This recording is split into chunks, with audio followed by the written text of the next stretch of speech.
Imagine waking up one day to discover the largest investment firm on earth quietly pulled more money out of US markets than the GDP of most countries. $2.1 trillion gone. What does that mean for your retirement, your savings, and the future of the American economy? Today we're unpacking why this matters to every investor, saver, and citizen. BlackRock Inc. is not some small investment company you've heard of in passing.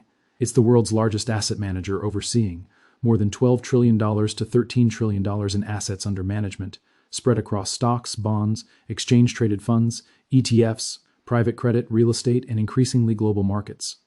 Mint plus one with that kind of scale, even a rumor about moving $2.1 trillion can send shockwaves through financial markets and everyday conversations around dinner tables. And yet, when you dig into what that $2.1 trillion story really is, you'll find a mix of factual data, market rumors, and context that requires careful interpretation, especially for people whose financial futures aren't tied up in Wall Street jargon. In this opening segment, we're going to unpack the narrative, separate rumors from reality, and set the stage for why this alleged move, real or overheated, is grabbing headlines and sparking fear, interest, and sometimes confusion. First, let's address the elephant in the room. The claim that BlackRock has withdrawn $2.1 trillion from America. There's no credible official report from BlackRock, the U.S. Securities and Exchange Commission (SEC), or major financial news outlets confirming that BlackRock has literally pulled $2.1 trillion out of U.S. markets in a single coordinated move.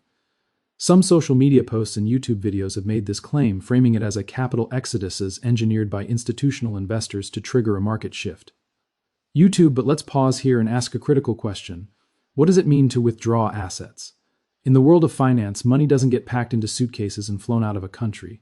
When institutional investors like BlackRock shift capital, they're reallocating portfolio holdings, selling some assets and buying others. That could mean selling U.S. Treasuries to buy emerging market debt, reducing exposure to certain sectors, or rebalancing portfolios based on risk, return expectations, and macroeconomic conditions.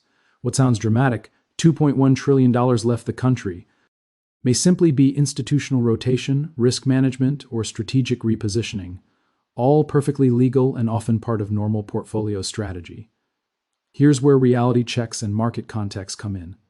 BlackRock's assets under management have steadily grown year after year. In recent quarters, the firm reported strong inflows, record ETF activity, and expansion into private credit and alternative investments, pushing total AUM past $12 trillion and even approaching $13 trillion amid market rallies. Mint plus one. These numbers don't suggest a fire sale or mass withdrawal. They suggest a firm still expanding and capturing capital from clients worldwide. So if assets are growing, where does the $2.1 trillion claim originate? Part of it stems from misinterpretations of broader capital flows. In financial markets, it's common to see trillions in notional trading volume, rebalancing flows across regions, sectors, and asset classes as markets shift. For example, institutional investors often rotate allocations from U.S. stocks to international bonds, from domestic equities to Asia-Pacific infrastructure funds, or from government debt into private markets. This doesn't mean the money has left the country in a physical sense, but rather that exposure to certain assets has changed. Another piece of the narrative is tied to macroeconomic conditions. The U.S. national debt has grown to levels exceeding $36 trillion. Inflation and interest rate dynamics remain complex, and many BR. Institutional investors are questioning long-term return prospects of certain U.S. assets versus global opportunities. TradingView, when giant asset managers talk about diversification, such as increasing investments in Saudi Arabia's infrastructure or expanding private market exposure, they're not abandoning the U.S. market so much as balancing risk and seeking growth where returns appear more favorable. Guru Focus Bar S. Why do headlines talk about looming disaster for everyday Americans? Because financial media and social media thrive on shock value, and financial insecurity ranks high on that list. People may fear that if a major firm is reducing exposure to U.S. stocks or bonds, then the stock market might crash, interest rates might spike, or retirees could see their portfolios shrink. These fears, while emotionally powerful, require scrutiny. Does selling U.S. government bonds necessarily cause a crash? Not if other investors step in. Does rotating into international assets mean the U.S. is doomed? Not if the U.S. economy continues to grow, corporate earnings remain strong, and global investors still see value in American markets. T's bring this to a relatable analogy. Imagine a family with a massive portfolio of investments. Over time, they may choose to invest some savings in rental property, some in international stocks, some in safe government bonds, and some in emerging tech ventures, not because they're abandoning their home country, but because diversification SPR bar reads risk and improves odds of long-term growth. Fortune 500 companies and sovereign wealth funds do the same. For BlackRock, reallocating capital isn't a betrayal of America. It's a risk management and investment strategy tailored to shifting markets and client needs. Hatt said, "If there were truly a massive capital movement on the order of $2.1 trillion, whether in and out of US assets, the implications would touch liquidity, interest rates, currency values, and global investor confidence. These effects are what we'll explore in part 2, not through fear-mongering, but through grounded financial logic and real data, so that every viewer can understand what's really going on, and more importantly, what it means for your savings and investments." Before we dive deeper, consider this. When markets shift, whether due to COVID, geopolitical tension, or macroeconomic policy, the question for ordinary investors isn't what headlines say, but how capital flows affect valuations, yields, and future returns. Returns are the heartbeat of any investment, the reason millions of Americans put money into 401ks, IRAs, mutual funds, or ETFs. When headlines scream that BlackRock allegedly withdrew $2.1 trillion from America, most people immediately worry about returns being slashed across their portfolios. To understand why, let's break down how returns are influenced by institutional behavior, macroeconomic trends, and precious metals as a hedge, and why the fear isn't always proportional to reality. First, consider that returns in the stock and bond markets are not linear. They fluctuate based on corporate earnings, interest rates, inflation expectations, global economic trends, and investor sentiment. BlackRock, as the largest asset manager, can move markets in a short term, especially with ETFs like the iShares series, which hold trillions in equities and bonds. But over the long term, markets are resilient. Selling and reallocating assets doesn't inherently destroy value. It merely shifts price discovery. For instance, if BlackRock reduces exposure to U.S. Treasuries and increases holdings in gold-backed ETFs or international infrastructure projects, U.S. bonds might see slightly higher yields temporarily, while gold and international equities experience a boost. No, let's talk numbers. A $2.1 trillion reallocation, while massive in absolute terms, is spread across trillions of dollars in U.S. financial markets. For perspective, as of late 2025, U.S. stock market capitalization exceeds $50 trillion, and U.S. Treasury debt alone exceeds $36 trillion. That means BlackRock's move, if it occurred in full, would represent roughly 4 to 5% of the total U.S. stock market. Significant, but not catastrophic. Institutional investors constantly rotate capital in much smaller increments, and the market absorbs these changes without systemic collapse, unless compounded by simultaneous macro shocks. Precious metals, especially silver and gold, become relevant here. When institutional rotations occur, investors often seek safe haven assets. Silver is unique because it behaves as both an industrial metal and a financial hedge. Historically, during periods of equity market volatility, silver and gold see increased demand, which can offset losses in stocks or bonds. For example, during the 2008 financial crisis, gold surged more than 25%. While global equities fell by double digits. Similarly, when major funds diversify internationally or into commodities, the price impact isn't just abstract. Everyday investors holding gold ETFs, coins, or even silver bars may see portfolio stabilization. The history of institutional rotation tells a clear story. BlackRock and other major players are not the first to shift trillions abroad. During the early 2000s, capital moved from U.S. technology stocks into real estate and emerging markets. In 2010 to 2012, global investors rotated into safer bonds amid European debt crises. These are strategic adjustments designed to optimize risk-adjusted returns, not abandon the U.S. economy. So while social media frames headlines in apocalyptic language, the reality is more nuanced. Capital flows are like a river. It moves, it shifts, it adapts to new conditions, but it rarely dries up suddenly. Let's explore how this affects everyday Americans. Your retirement fund, if diversified properly, is already exposed to international equities, bonds, and commodities, meaning BlackRock's moves indirectly influence your returns, but they don't automatically wipe out your wealth. If anything, these rotations can improve risk distribution and enhance long-term growth potential. However, there is a caveat: individual investors who are heavily concentrated in U.S. equities or specific sectors could feel short-term price adjustments. That's why financial planners emphasize diversification, rebalancing, and strategic hedging, including allocations to precious metals, which historically act as a counterbalance during periods of large institutional reallocation. Interest rates are another factor in returns. As BlackRock reallocates capital, yields on U.S. Treasuries can fluctuate slightly. Higher yields may increase borrowing costs for corporations and consumers, which in turn can impact stock valuations. But central bank policy and broader economic conditions usually dominate these effects. In other words, BlackRock's rotation is only one of many levers affecting returns across the financial ecosystem, not the sole driver of an impending financial crisis. BRA. Other fascinating aspect is currency impact. Large shifts from U.S. assets to foreign markets can exert minor pressure on the U.S. dollar, potentially strengthening foreign currencies and making imports cheaper. But the U.S. dollar's global dominance, combined with foreign demand for treasuries, ensures that currency swings remain manageable. The takeaway is that while headlines may suggest apocalypse, the financial mechanics are self-regulating BR to an extent. In terms of historical lessons, every time institutional investors have made similar large-scale moves, markets have experienced temporary volatility, but eventually settled into new equilibriums.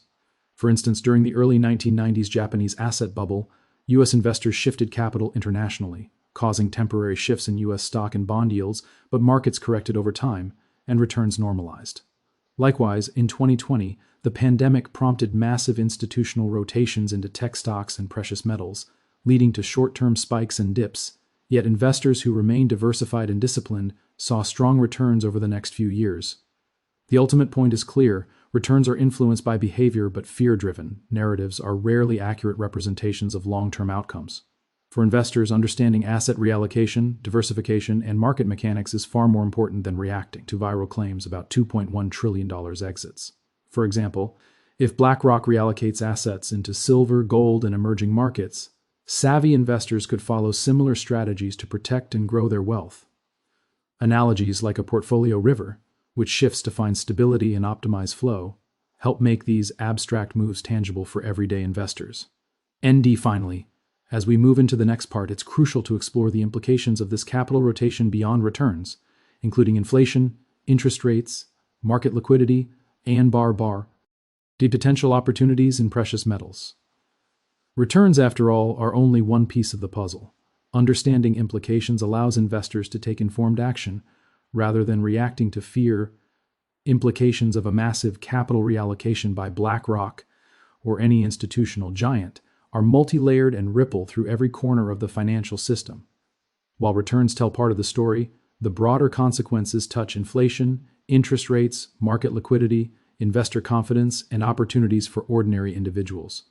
Understanding these layers separates alarmist speculation from practical, actionable insight. Let's discuss inflation. When institutional investors sell U.S. Treasury bonds or reduce holdings in dollar-denominated assets, the immediate fear is that this could drive interest rates higher.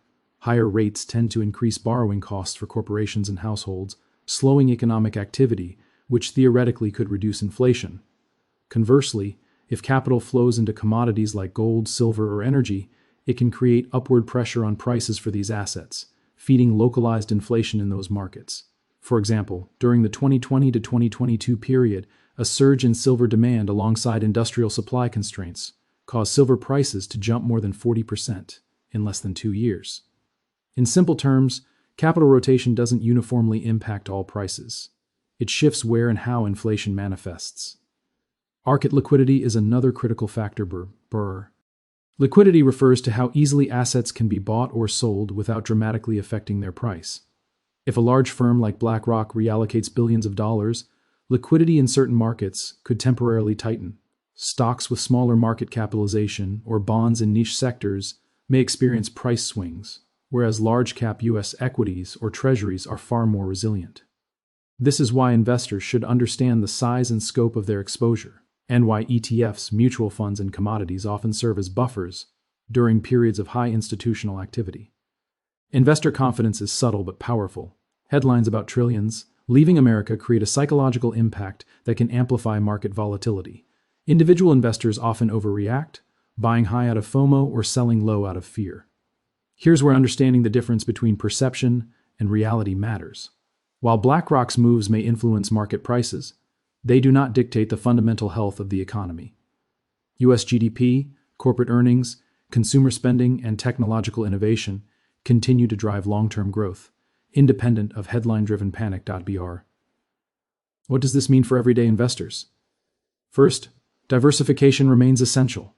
Allocating a portion of your portfolio to precious metals like silver and gold, alongside equities, bonds, and global assets, can mitigate risk. Precious metals are unique because they act as both financial and industrial assets. Silver Burr, ER, for instance, is used in electronics, solar panels, and medical devices, meaning demand is tied not only to investment behavior but to real-world industrial growth. During times of institutional rotation, this dual nature can provide stability, counterbalancing equity volatility.